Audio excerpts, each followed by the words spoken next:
Donc très rapidement, Simon Gascoin est chercheur au CNRS dans un laboratoire qui s'appelle le CESBio à Toulouse. Donc on le remercie d'être venu depuis Toulouse spécifiquement pour faire cet exposé aujourd'hui.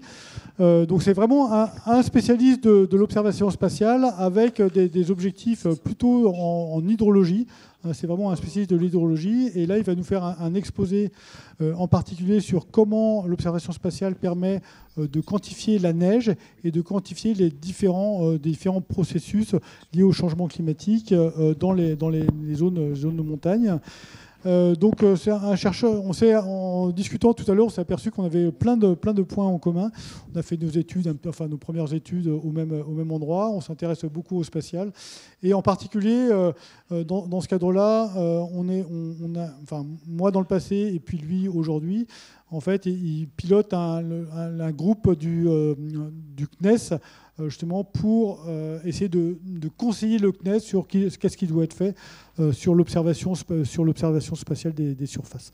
Donc merci Simon, une petite heure, et puis après on prendra les questions pour nos deux exposés. Merci beaucoup, bonjour à tous. Effectivement, je vais vous parler du manteau neigeux et de l'apport des observations spatiales pour le caractériser. Donc, vous savez que le manteau neigeux, c'est un élément de la cryosphère. Donc, c'est l'élément de la cryosphère qui est le plus proche de nous. Donc, alors vous, Parisiens, sans doute que vous le connaissez lorsque ça cause des embouteillages à Paris. Mais par exemple, nous, Toulousains, ce manteau neigeux-là, par exemple, ça c'est une photo que j'ai prise en Ariège. C'est un élément fondamental de nos ressources en eau, qui est utilisé à de multiples reprises, que ce soit pour produire de l'hydroélectricité, mais également pour approvisionner notre eau potable, et puis également pour refroidir la centrale nucléaire de Golfech, qui est située sur la Garonne. Donc en fait, moi aujourd'hui, je vais vraiment vous parler d'un élément de la cryosphère qui est très proche de notre vie quotidienne. Et par rapport aux exposés précédents, c'est vrai que c'est un peu en décalage, parce que je ne vais pas parler tellement de l'échelle planétaire, mais plutôt d'une échelle plutôt locale. Donc on a eu une vision assez générale avec l'exposé de Gerhard Kriner, que je vous invite à regarder, qui parlait de tous les éléments de la cryosphère, les calottes polaires, etc. Donc là aujourd'hui je me focalise seulement sur le manteau neigeux. Et donc pour ça je vais avoir besoin d'avoir une vision assez précise, assez locale, et on va regarder surtout le manteau neigeux dans nos zones de montagne. Et donc je vais me focaliser sur l'apport des satellites, qu'est-ce qu'ils nous apprennent en fait pour étudier un peu l'évolution du manteau neigeux dans nos montagnes. Donc ça va m'amener en fait à vous montrer des résultats de recherche assez récents. Je vais rentrer un peu dans le détail. J'ai envie de vous montrer concrètement ce qu'on fait dans nos laboratoires pour répondre un peu à ces problématiques. Voilà, mais avant ça, comme je sais que François-Marie est un physicien, j'avais envie de faire quelques petits rappels un peu théoriques sur les propriétés physiques du manteau neigeux. Alors, c'est important de comprendre un peu ces propriétés physiques pour comprendre le rôle que le manteau neigeux joue dans nos écosystèmes. Donc, c'est un matériau très complexe, un matériau poreux, triphasique, qui vraiment a des propriétés physiques qui le distinguent des autres surfaces naturelles. Alors, ici, vous avez une image en fait, qui est un cube de neige fraîche qui a été imagé par tomographie à rayon X. Et donc, la première chose qu'on voit, c'est formé de grains de glace, le manteau neigeux. Et sa propriété physique la plus évidente, peut-être, c'est le fait qu'il réfléchit la lumière du soleil. Donc on en a parlé plusieurs fois dans ces cours. C'est ce qu'on appelle l'albédo. Donc la neige a un albédo très élevé. Et en fait, si on y réfléchit une seconde, c'est assez paradoxal parce que la neige en fait, est formée de glace et la glace est transparente. Si vous faites traverser un rayon de lumière à travers la glace, en fait, il traverse quasiment sans absorption. Donc, pour comprendre le fait que la neige est blanche, il faut bien avoir en tête qu'il y a énormément de cristaux de glace et donc la lumière, lorsqu'elle traverse le manteau neigeux, est réfléchie très faiblement, mais tellement de fois que finalement elle finit par ressortir du manteau neigeux, et donc c'est pour ça qu'on voit la neige blanche. En fait, c'est comme un diffuseur de lumière plus que vraiment un miroir. Voilà, donc ça c'est la première propriété physique fondamentale. La deuxième, c'est que la neige est un isolant naturel très fort. C'est pour ça d'ailleurs qu'on appelle la neige le manteau neigeux. Et cette isolation naturelle, elle est liée au fait que la neige a une conductivité thermique très faible. Et donc ça, c'est lié à la présence d'air en fait, entre les grains de glace qui forment le manteau neigeux. Et enfin, troisième propriété fondamentale, c'est le fait que la neige en fait, est un stock d'eau. Et alors pourquoi en fait, c'est un stock d'eau? C'est parce que la glace a une chaleur latente donc, qui permet de passer de l'état solide à l'état liquide qui est très élevée. Donc ça demande beaucoup d'énergie pour faire ce changement de phase et donc ça crée un décalage entre le moment où l'énergie arrive, l'énergie solaire, quand l'été arrive, en fait entre ce moment où l'énergie arrive et le moment où la fonte a lieu, il y a un décalage lié à cette chaleur latente qui est élevée. Voilà, donc ces trois propriétés, je vais vous expliquer un petit peu plus en détail en quoi elles ont une importance dans le fonctionnement des écosystèmes de montagne. Alors, tout d'abord, le fait que la neige réfléchisse la lumière du soleil, c'est très important pour les plantes qui sont sous le manteau neigeux dans nos montagnes. Vous avez ici une illustration du flux de lumière solaire qui est mesuré donc, au-dessus de la neige avec la courbe noire.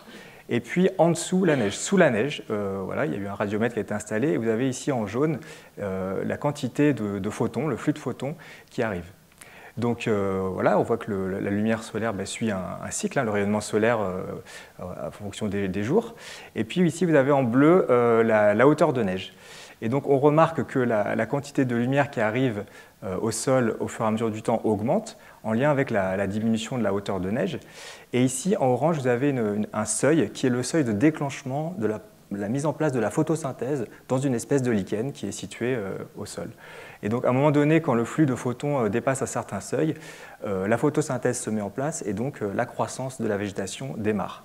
Il faut savoir que toutes les plantes en fait, sont dotées de photorécepteurs qui s'activent à partir d'une certaine quantité de lumière. Et donc, c'est à partir de ce moment-là, donc quelques jours avant que la neige disparaisse, que la croissance se met en place. Deuxième propriété dont je vous ai parlé, c'est le fait que le manteau neigeux est un isolant thermique très puissant. Donc ça, on le sait parce qu'il y a des mammifères en fait, qui profitent de cette propriété pour se protéger des températures très basses qu'il peut y avoir en hiver en montagne ou même dans les zones arctiques. Et ce qui est intéressant aussi, c'est de regarder donc, le profil de température dans un manteau neigeux.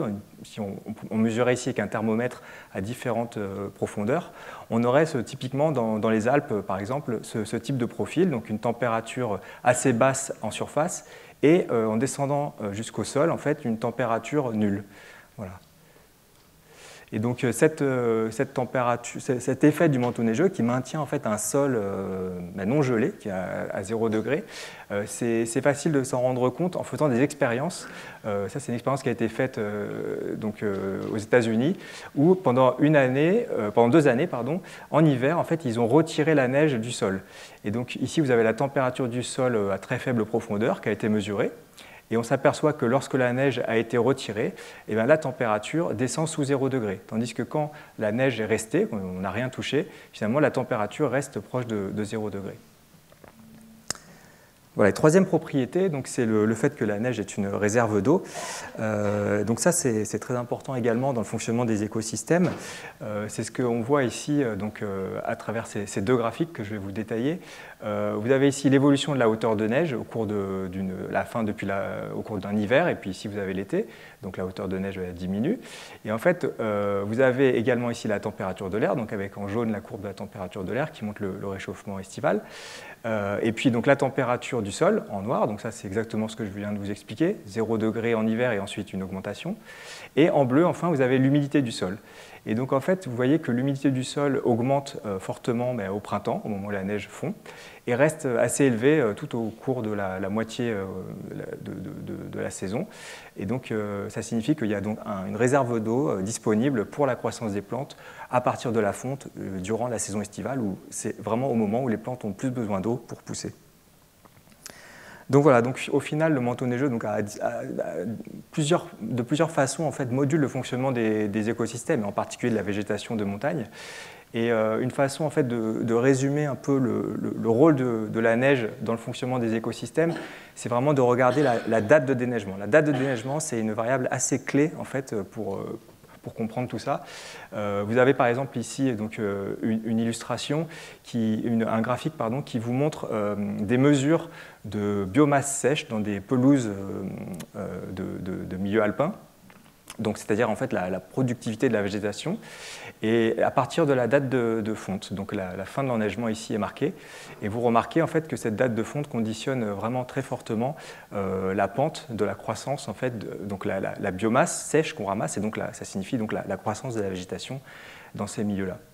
Donc c'est vraiment cette date de déneigement moi, que je vais ensuite vous décrire, et comment en fait par satellite on peut l'étudier. Voilà, mais évidemment, donc, la question dans le cadre de ce séminaire, c'est quel est le rôle en fait, du changement climatique, quel va être l'impact du changement climatique sur ce manteau neigeux. Donc, je ne vous apprends rien en vous disant que le manteau neigeux est très sensible à la hausse de la température. Ici, vous avez l'évolution de la température de l'air en Europe. Donc, l'Europe, c'est le continent où la température de l'air augmente le plus vite. Donc, le réchauffement est le plus marqué. Vous avez dû voir des courbes comme ça très fréquemment au cours de ce séminaire, mais vous savez donc sans doute que le réchauffement en particulier est très marqué depuis les années 80. Ici en Europe, on a gagné environ 1,5 degrés. Et ensuite, après, donc, il y a les projections. Donc non seulement on a envie de connaître l'impact du changement climatique sur le manteau neigeux pendant la période passée, mais également un peu d'essayer d'anticiper ce que ça peut avoir comme effet ces différentes projections sur les écosystèmes de montagne. Alors, pour savoir quel a été l'impact du changement climatique par le passé sur le manteau neigeux, on dispose d'observations très classiques de hauteur de neige dans des stations ponctuelles. Notamment, il y en a une dans le massif de la Chartreuse qui est maintenue par Météo France depuis de nombreuses années, depuis les années 60. C'est la station du col de Porte. Donc c'est une station vraiment emblématique où de nombreux paramètres du manteau neigeux sont mesurés, mais notamment la hauteur de neige. Et donc si on regarde les chroniques de hauteur de neige sur ce site, voilà ce qu'on observe. Donc ce sont des hauteurs de neige moyennes entre le mois de décembre et la fin du mois d'avril. Donc ça représente un peu l'enneigement moyen par année. Et donc, vous remarquez qu'une forte variabilité, déjà, peut-être, on peut noter ça, et puis quand même une baisse assez marquée. Vous voyez ici la moyenne glissante sur 15 ans, qui nous donne en fait en gros une diminution de l'ordre de 40 cm sur ce site-là, entre les deux périodes qui sont le milieu des années 70 et la période plus récente.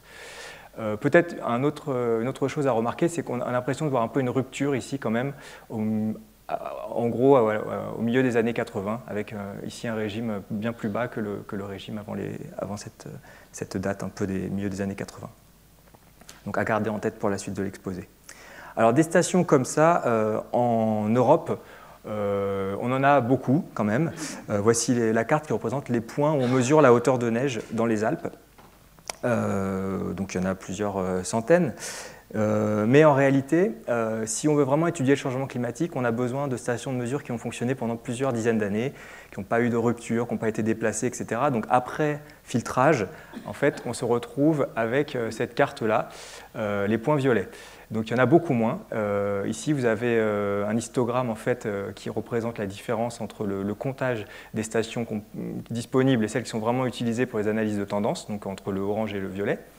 Par exemple, en France, il n'en reste plus que 45 des stations vraiment utiles pour étudier l'effet du changement climatique sur le manteau neigeux. Et point intéressant aussi, c'est que leur altitude est quasiment toujours située sous 2000 mètres. Donc ça, c'est quand même problématique pour étudier les écosystèmes de montagne qui sont quand même largement situés au-dessus de cette altitude-là. Voilà, typiquement, en fait, l'étage subalpin et l'étage alpin, où on trouve ces pelouses alpines que je vous ai montrées en photo précédemment, elles sont situées autour de 2500 mètres. Voilà, donc j'en viens finalement un peu au cœur de mon exposé. Donc voilà, ça c'est la zone en fait, qu'on observe avec les stations météo. Tout ce qui est au-dessus, on le manque un peu. Donc la clé, est-ce que ça ne pourrait pas être les images satellites? Finalement, les images satellites, François-Marie l'a montré, observent un peu tout, partout, tout le temps, donc notamment les hautes altitudes. Et donc c'est un peu l'objet de vous montrer qu'est-ce qu'on peut apprendre à partir des images satellites sur l'évolution du manteau neigeux. Alors pour ça, petit historique en fait, sur l'observation de la neige depuis l'espace. Alors ça a été mentionné par François-Marie juste avant, le tout premier satellite météorologique, donc tout premier satellite dédié à l'observation de la Terre pour des applications liées à l'environnement, c'est TIROS 1, lancé en 1960. Et en fait, ce que je trouve amusant, c'est que la toute première image donc, du tout premier satellite d'observation de notre climat, en fait, contient le manteau neigeux des Alpes. Alors, vous ne l'avez peut-être pas reconnu ici, mais si on prend par exemple une image satellite prise exactement, vous voyez, entre 1960, donc 80 ans plus tard, 60 ans plus tard, pardon, on a, ici on reconnaît bien les Alpes, et donc la vision qu'on a vue avec TIROS 1 en 1960, tout d'un coup paraît plus réelle. Donc ça, c'est intéressant, c'est anecdotique en fait, parce qu'on n'en a pas vraiment tiré d'informations géophysiques, c'était vraiment une photographie, une image. Par contre, les agences météorologiques ont vite réalisé le potentiel des satellites, et dès 1966, en fait, on a les premières cartes d'enneigement. Donc là, je ne parle pas d'image, je parle bien de cartes, c'est-à-dire une information exploitable. Donc ces cartes-là ont été produites de façon opérationnelle depuis les années 66 jusqu'à aujourd'hui, de façon hebdomadaire par notamment l'agence météorologique américaine. Donc vous avez par exemple une carte comme ça issue d'images satellites. Donc celle-là, elle est faite à la main, à partir d'un opérateur qui analyse des photos satellites et qui trace donc l'étendue du manteau neigeux. Alors là, on est à l'échelle hémisphérique, on voit l'hémisphère nord. Ces cartes-là ont été produites, donc, je vous dis, depuis les années 70. On a pu les exploiter pour étudier un peu les tendances sur l'enneigement depuis ces années-là. Donc en fait, la cartographie du manteau neigeux, c'est vraiment la variable la plus ancienne dont on dispose pour étudier l'effet du changement climatique. C'est depuis les années 70, je vous dis qu'on suit cette variable-là, et donc on peut en tirer des tendances. Donc qu'est-ce qu'on voit en fait dans ces tendances-là? Vous avez ici en couleur le changement en fait en nombre de jours par an où la surface est enneigée. Donc vous voyez des zones ici très rouges, donc, où la durée d'enneigement est de plus en plus faible au cours donc là c'est depuis 1972 jusqu'à 2024, et en bleu quand même certaines zones où la durée d'enneigement a un peu augmenté, notamment en Amérique du Nord. Et là ici ce graphique montre la surface enneigée, donc sur tout cet hémisphère, et on voit donc une baisse de l'ordre de voilà, quelques 3 millions de kilomètres carrés en fait, depuis les années 70. Donc ça, c'est très intéressant, mais c'est vrai que ça ne répond pas vraiment bien à ma question de base sur les écosystèmes dans les Pyrénées ou dans les Alpes. Vous voyez ici, on a les Pyrénées, c'est 1 pixel. Les Alpes, 2-3 pixels. Difficile d'en tirer quoi que ce soit de pertinent pour étudier les prairies d'altitude. Et donc, c'est là où on va regarder en fait, d'autres satellites. Et les satellites, on en a une pléthore, on en a une quantité invraisemblable, c'est ce que nous a montré François-Marie. Ça, notamment, ce sont juste les satellites européens. Et donc, il y en a énormément, ils ont tous des caractéristiques différentes. Moi, je vais vous parler aujourd'hui du satellite Sentinel-2, donc, qui a été également présenté juste avant par François-Marie, qui est probablement, à l'heure actuelle, le satellite qui est le plus utilisé dans notre communauté, un satellite européen, que nous envient même les Américains, qui produit des images de la surface terrestre à haute résolution tous les 5 jours. Donc le type d'image qu'on a avec Sentinel-2, c'est ça. Voilà, vous voyez, c'est quand même plus précis que la vision à l'échelle de l'hémisphère nord que je vous ai montré. Donc ici, vous avez la cordillère des Andes en face de l'océan Pacifique, au Chili. Donc on voit très bien la neige. Donc parfait, on peut s'en servir pour étudier le manteau neigeux.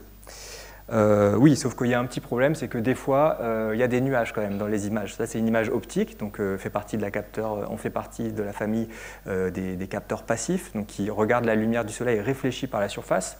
Et donc, dans le domaine visible, les nuages comme la neige sont blancs. Et donc, c'est pas évident de distinguer forcément la neige des nuages. Là, dans ce cas-là, on le voit très, très bien, mais parfois, il peut y avoir une confusion. Alors pour ça, j'ai besoin de revenir un peu pour comprendre comment on va faire pour extraire en fait, la surface enneigée de l'image satellite. J'ai besoin de faire un petit rappel aussi de physique un peu sur le manteau neigeux. Donc il faut savoir que la réflectance de la neige est très particulière en fait.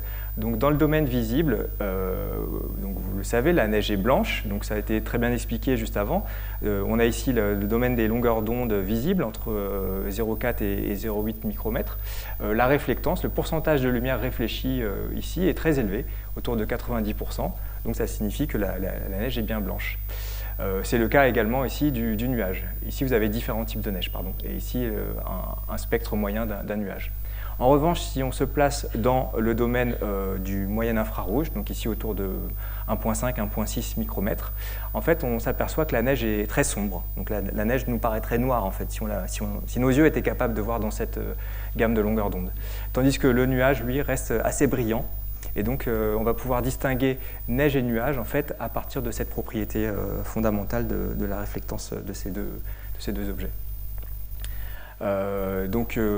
Comme cela vous avait été expliqué précédemment, les satellites disposent de bandes spectrales dans différentes longueurs d'onde et la plupart des satellites disposent de bandes spectrales dans le visible et certains ont également des bandes spectrales dans le moyen infrarouge et c'est ce qui va nous permettre de distinguer la neige des nuages dans les images satellites. Alors par exemple, donc ici je reviens à mon image de la cordillère des Andes. En fait, c'était une image classique RGB, donc rouge, vert, bleu, où j'ai mis à la place du canal rouge la bande spectrale rouge, à la place du canal vert la bande spectrale verte, etc. Mais si on remplace le canal de l'image RGB rouge par une bande spectrale différente, qu'on enlève la bande spectrale rouge et qu'on met la bande spectrale moyenne infrarouge, voilà comment on verrait en fait l'image satellite. Donc pourquoi tout d'un coup la neige apparaît bleue? Parce que comme en fait la neige est très sombre dans le moyen infrarouge, en fait, on retire tout le rouge de l'image. Donc il ne reste plus que le vert et le bleu, ça fait une couleur un peu cyan. Donc voilà, on a la base en fait de l'algorithme qui permet de distinguer neige et nuages de façon efficace. Et donc après, on peut transformer cette image en une carte, c'est-à-dire une information où on aura neige et nuages.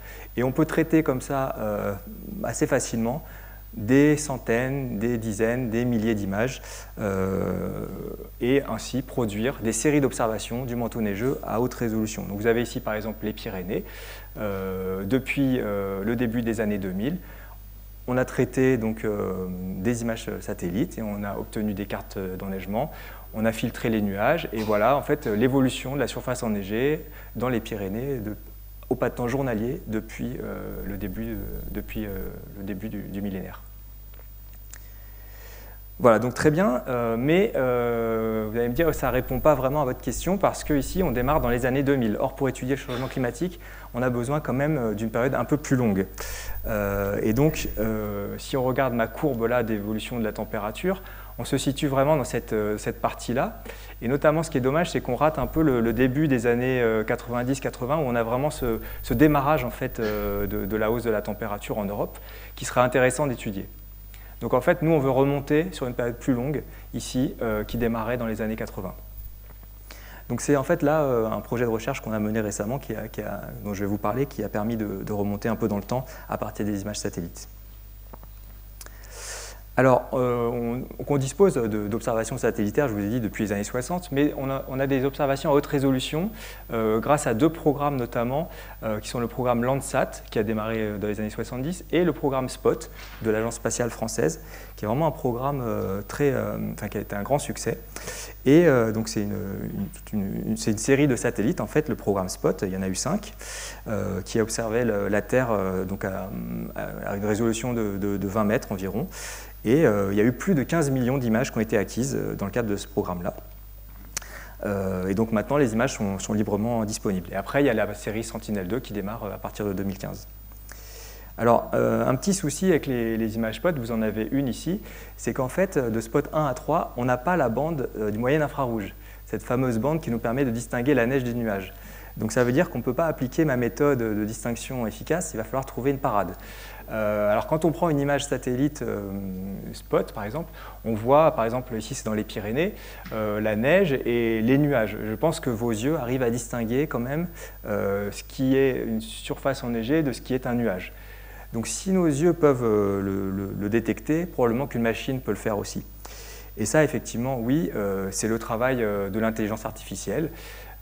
Et donc on a utilisé un réseau de neurones pour distinguer la neige des nuages dans ces images où on n'avait pas la bande de moyenne infrarouge. Donc un réseau de neurones, en fait, c'est un programme informatique qui fonctionne avec des opérations successives et qui en fait transforme ici ce réseau de neurones-là, en l'occurrence c'est ce qu'on appelle un UNet, qui va avoir une partie qui sert à encoder l'information et une partie qui sert à la décoder et à produire donc à partir d'une image une carte de neige et de nuages. Donc ce réseau de neurones, en fait, à la base, il a été développé pour l'imagerie médicale, mais l'exemple classique qu'on utilise toujours, c'est le petit chat. Donc vous avez une photo de petit chat, et à la fin, vous voulez une carte de là où il y a un chat et là où il n'y a pas de chat. Donc la première partie du réseau de neurones ici va servir à encoder l'information et à dire il y a un chat quelque part, et ensuite ce décodage ici va servir à placer les pixels vraiment où on a un chat ou non. Et donc c'est cette méthode-là qu'on a utilisée pour nos cartes, nos cartes satellites spot, nos images satellites spot. Le seul problème, c'est que pour qu'un réseau de neurones fonctionne, il faut l'entraîner. Et donc pour l'entraîner, il faut lui fournir des images et lui donner une référence pour qu'il puisse apprendre en fait, voilà, à quoi ressemble un chat. Et donc, malheureusement, avec nos images spot, on n'a pas de référence. Donc, c'est là où on a dû faire preuve un peu d'imagination. Et donc, on s'est dit, ce qu'on va faire, c'est qu'on va utiliser des images Sentinel-2, donc avec la bande moyenne infrarouge, de très bonne qualité, et on va les dégrader. Donc, vous avez ici une image Sentinel-2, on va la spotifier. Donc on va la transformer en une image sans, on va retirer son canal moyen infrarouge. Également, on va la dégrader, on va faire de l'ancien avec du neuf, si vous voulez. Par contre, à partir de cette image Sentinel-2, on va générer notre carte d'enneigement, elle, en utilisant toute l'information dont on dispose. Et ensuite, on va dire au réseau de neurones, voici l'image pseudo-spot, et voici la carte que tu dois obtenir à la fin. Débrouille-toi pour apprendre en fait, les paramètres de ton réseau. Donc ça a bien fonctionné. Donc on est parvenu comme ça à calibrer ce réseau de neurones et à obtenir une méthode pour extraire la neige et les nuages de centaines de milliers d'images qui étaient un peu inexploitées. Donc voilà, par exemple, le résultat, vous voyez le réseau de neurones sur cette image que je vous avais présentée tout à l'heure, parvient assez bien à distinguer donc, les nuages en vert ici, de la neige en violet. Et donc, in fine, on a bien une carte qu'on peut exploiter. Donc voilà, moralité, j'ai obtenu pour une période suffisamment longue, puisque le programme SPOT et puis le programme Landsat, on utilise aussi les images Landsat, démarre au milieu des années 80. Donc on va pouvoir étudier vraiment la période 80 à 2024 dans des zones de montagne donc, où on a besoin d'une résolution spatiale assez fine. Et on va pouvoir produire donc, des cartes de date de déneigement. Je vous rappelle que c'est vraiment une variable assez clé dans le fonctionnement des écosystèmes de montagne. On va pouvoir produire ce genre de carte pour chaque année depuis 1986, la date de déneigement par pixel de 20 mètres pour les Alpes et les Pyrénées. Donc vous en avez par exemple ici celle de 2020, produite à partir de données Sentinel-2, et vous avez ici un zoom dans la zone du Mercantour où vous avez une idée un peu de la finesse des cartes qu'on peut produire. Alors, qu'est-ce qu'on observe en fait sur cette date de déneigement en termes de tendance, donc depuis les années 80 ? Donc voilà les résultats des travaux qui ont été réalisés par Zachary Barraud-Dumont, un doctorant que j'ai encadré récemment. Donc dans les Pyrénées, donc on a regroupé les analyses par sous-massifs. Donc vous avez ici des polygones noirs qui correspondent à des sous-massifs, par exemple l'Ariège, le Luchonnet, etc. Et puis on a également séparé l'analyse par tranche d'altitude. En fait, on a tellement de pixels, on a des millions de pixels, on peut vraiment regarder finement par tranche d'altitude les tendances. Donc vous avez ici en couleur les tendances en termes de date de déneigement par décennie, en nombre de jours par décennie. Donc vous remarquez que c'est quand même plutôt rouge, donc ça signifie que depuis 1986, on a une date d'enneigement qui est de plus en plus précoce. Et cette avancée, la date de déneigement, elle est à peu près générale à toutes les tranches d'altitude. Elle est de l'ordre de 5 jours. Le chiffre à retenir, c'est 5 jours par décennie, donc de fonte plus précoce. Les points noirs ici marquent les régions où cette tendance est vraiment significative, c'est-à-dire qu'on a une bonne confiance statistique dans la tendance. Donc on a quand même des massifs où la tendance n'est pas significative, c'est normal, il y a une variabilité aussi très forte dans ces régions-là, qui fait qu'on n'a pas toujours des tendances très claires. Alors maintenant, si on regarde dans les Alpes, en fait, on a des tendances plus marquées et plus statistiquement significatives. Donc vous voyez, donc de la tranche d'altitude 1500 mètres, cette fois on peut monter bien plus haut, jusqu'à 3600 mètres pour les massifs du Mont Blanc par exemple. Et donc on a encore une fois des cartes plutôt rouges, donc une tendance à la baisse, donc une avancée de la date de déneigement. et notamment qui est assez marqué donc, dans cette tranche d'altitude 2100 mètres, hein, exactement celle qui nous intéresse finalement. Et puis, autre chose à remarquer, voilà, assez marqué aussi à très haute altitude. Et beaucoup de zones statistiquement significatives. Donc là j'ai vraiment envie juste de prendre une petite pause et de dire, finalement, moi je suis assez stupéfait quand je vois ça parce qu'on a traité vraiment des centaines de milliers d'images satellites sans avoir absolument aucune idée de ce qu'on allait trouver. Et en fait, voilà, on obtient ces cartes-là, c'est très robuste, on a 5 jours de fonte par décennie qui ressortent en fait de ces traitements.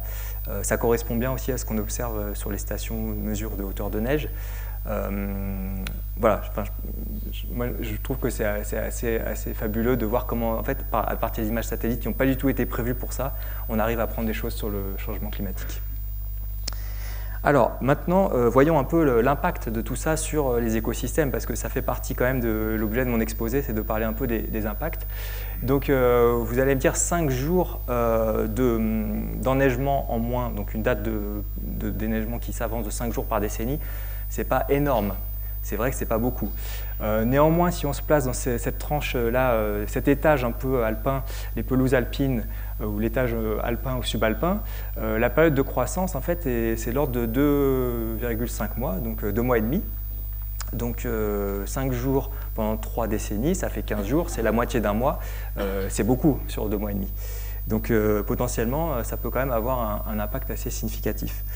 Et effectivement, c'est ce dont on s'est rendu compte, hein, donc, en travaillant avec des collègues du laboratoire d'écologie alpine à Grenoble, que ça avait eu un impact assez significatif sur la végétation d'altitude. Et donc c'est ce que je vais essayer de vous expliquer maintenant. Alors, pour bien comprendre comment fonctionne la végétation dans les zones de montagne, il faut avoir en tête que la productivité, la croissance de la végétation est liée à ce qu'on appelle le cumul de degrés jour. Donc, à partir du moment où la neige fond, la végétation va croître, et elle va croître d'autant plus qu'au fur et à mesure du temps, les degrés cumulés sont élevés. Donc, c'est ce qui est représenté ici, la courbe de température ici en noir, au cours d'une saison. Ici, vous avez la date de fonte en pointillé. Donc, à partir du moment où la fonte a lieu, la température ici, vous voyez, augmente à partir du mois de juin. On a donc le cumul de température qui est l'intégrale sous la courbe noire. Ici, c'est ce qui s'appelle le GDD, 757 degrés dans ce cas théorique. Maintenant, si on applique le réchauffement climatique de 1,5 degré, hein, ce qu'on a vu juste avant, en Europe en moyenne, on remonte la courbe noire ici au niveau de la courbe grise, et donc l'intégrale sous la courbe augmente. Et donc ici, dans ce cas, elle augmente de 17%. Donc on a augmenté le GDD de 17%. Maintenant, on applique également le fait que la date de fonte s'est avancée donc de 15 jours, hein, en 30 ans. Et donc, on augmente également la surface de la courbe, la surface sous la courbe grise, ici le polygone bleu ciel, c'est également 17%. D'accord ? Donc, en fait, le changement climatique augmente la valeur du GDD du fait de la hausse de la température et du fait du déneigement plus précoce. Donc ça, c'est une zone, un versant, on va dire, peu enneigé, qui pourrait se situer dans cet étage-là, subalpin. Maintenant, si on se place dans une zone qu'on pourrait appeler une combe à neige, par exemple, c'est-à-dire dans un secteur où la neige fond bien plus tard dans l'année, donc typiquement, par exemple, ici, à la fin du mois de juillet, qu'est-ce qu'on observe ?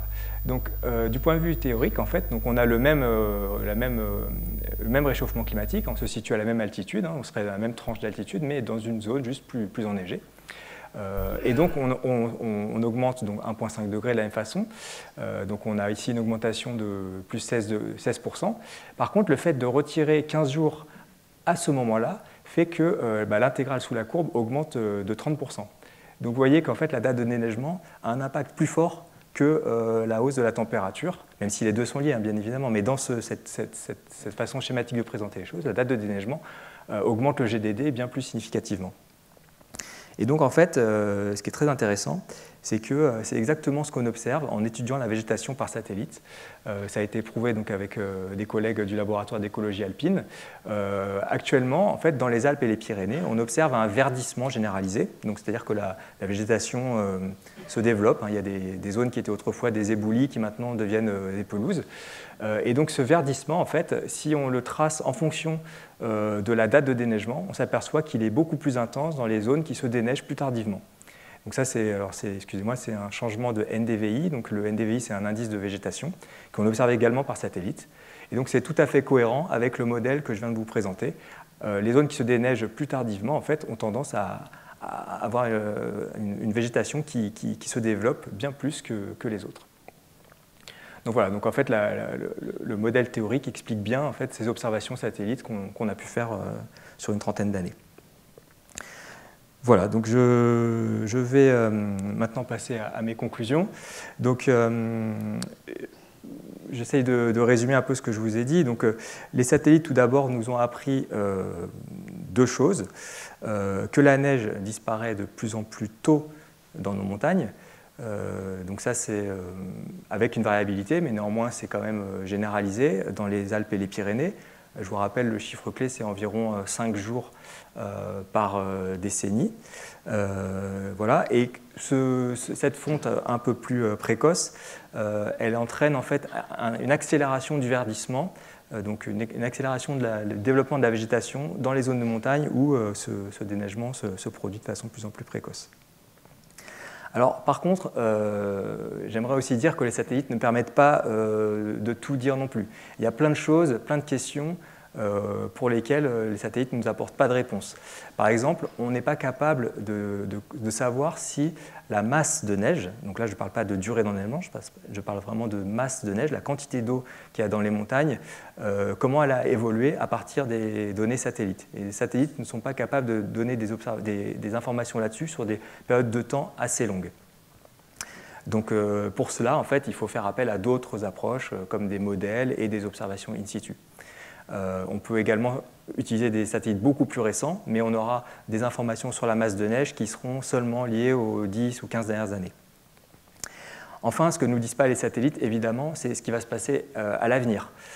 Et donc, pour ça, en fait, on a besoin de développer des modèles, développer des connaissances et de s'appuyer sur les projections climatiques pour ensuite essayer d'anticiper un peu l'impact du changement climatique. Et donc, c'est cette évolution de la température que je vous ai montré. Quel impact elle aura en fait sur les écosystèmes de montagne. On a besoin de développer des connaissances et les satellites nous servent à calibrer, à comprendre, mais ne permettent pas de faire des projections, bien évidemment. Et donc, juste pour terminer, donc les travaux que je vous ai présentés sont issus de 2 publications que j'ai citées ici et ont été financés dans le cadre d'un projet soutenu par l'Agence nationale de la recherche. Voilà, merci beaucoup.